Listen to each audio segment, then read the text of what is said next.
नमस्कार मित्रों, आज हम आपके लिए लेकर के आए हैं एक नया विषय, पारिवारिक जीवन। आज के समय में आपने देखा होगा पारिवारिक जीवन, विशेषकर पति और पत्नी के अंदर वैचारिक मतभेद छोटी छोटी बातों पर होते हैं। मित्रों, जन्म कुंडली के अंदर ग्रहों की अनुकूल स्थिति होते हुए भी परिवार में अनुकूल माहौल नहीं रहता। कारण क्या है मित्रों? विवाह कोई समय में सामाजिक बंधन का अटूट रिश्ता हुआ करता था। लड़का और लड़की अपने जीवन की द्वितीय पारी की शुरुआत करते थे। प्रकृति व सामाजिक पारंपरिक रिश्तों के नियमों के अनुसार पुरुष और स्त्री को प्यार की जरूरत होती है। इसके बिना यह दोनों मानसिक बीमारियों के शिकार भी हो जाते हैं। इसके लिए वंश वृद्धि, अपना भविष्य सिक्योर के लिए विवाह का बंधन आवश्यक होता है। विवाह से सामाजिक सुरक्षा भी मिलती है, लेकिन वर्तमान में विवाह बंधन के मायने बदल गए हैं। आज सबसे पहले बात विवाह में दो बातों को देखी जाती है। पहला स्वतंत्रता, दूसरा पैसा। बाकी बातों पर ध्यान नहीं दिया जाता। लड़का सोचता है मेरा विवाह नौकरी करने वाली लड़की के साथ हो। लड़की सोचती है मेरा विवाह एक ऐसे बिजनेसमैन या ऐसे व्यक्ति के साथ में हो जो मेरी स्वतंत्रता का हनन भी न करे, न उसके परिवार के सदस्यों की कोई बंदिश हो। इन बातों को ध्यान में रखते हुए विवाह की नींव आज के युग में अधिक रखी जाती है, और इसका आगे चल के जो घातक परिणाम यह होता है तलाक, डाइवोर्स या समझौते की जिंदगी।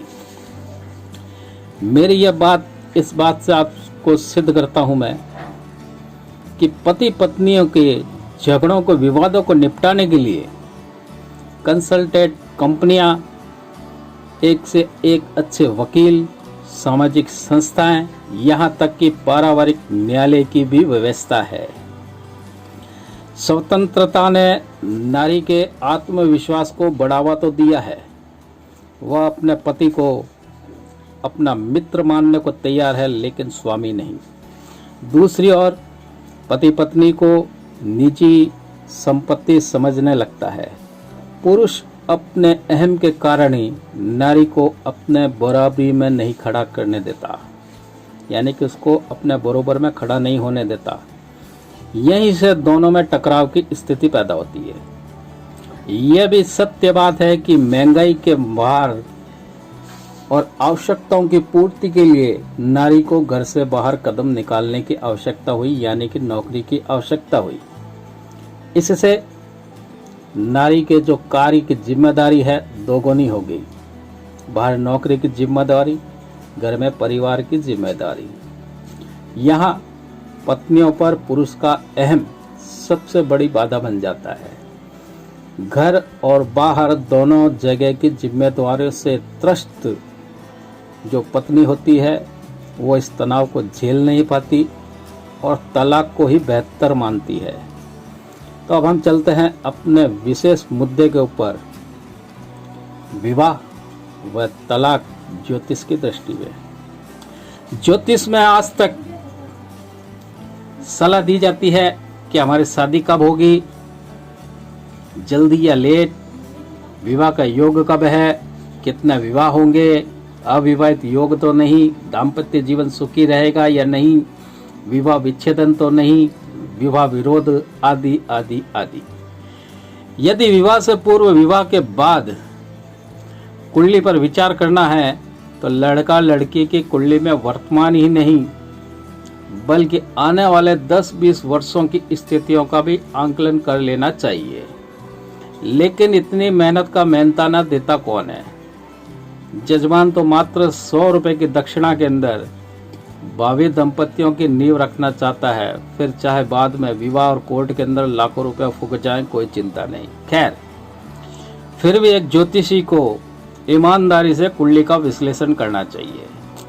यदि भविष्य किसी का दांव पर लगा हो, ज्योतिष को कुछ भी नहीं देखना, सबसे पहले यह देखना चाहिए लगन यानी कि स्वास्थ्य, आत्मा, इसके ठीक सामने 180 डिग्री पर स्थित है सप्तम भाव, विवाह का भाव, यानी कि आपके बेडरूम का मालिक।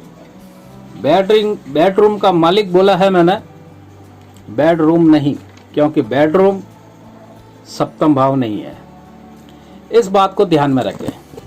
यह सप्तम भाव कहलाता है प्रथम मार्केश, यानी कि मार देने वाला ग्रह, यानी कि मृत्यु तुल्य कष्ट।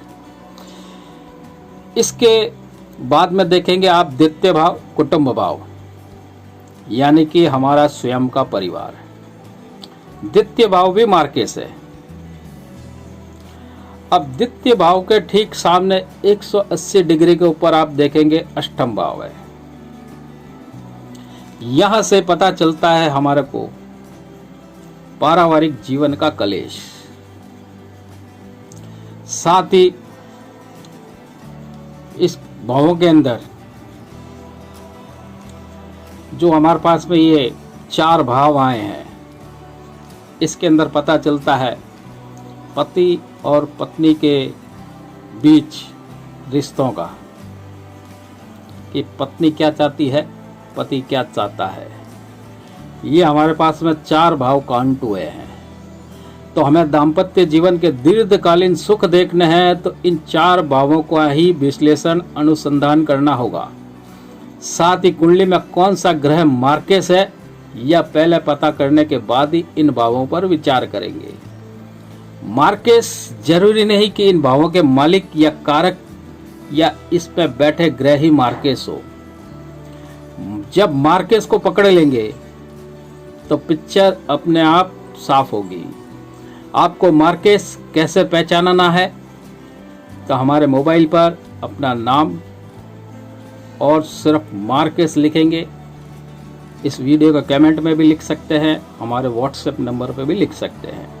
लेकिन शर्त यह है कि यदि आप विवाहित हैं तो विवाह के समय आपकी कुंडली के अंदर महादशा, अंतरदशा या प्रत्यंतर में शनि, राहु, केतु इनमें से कोई भी ग्रह इन्वॉल्व ना हो तो ही कमेंट करेंगे आप, वरना जय श्री राम।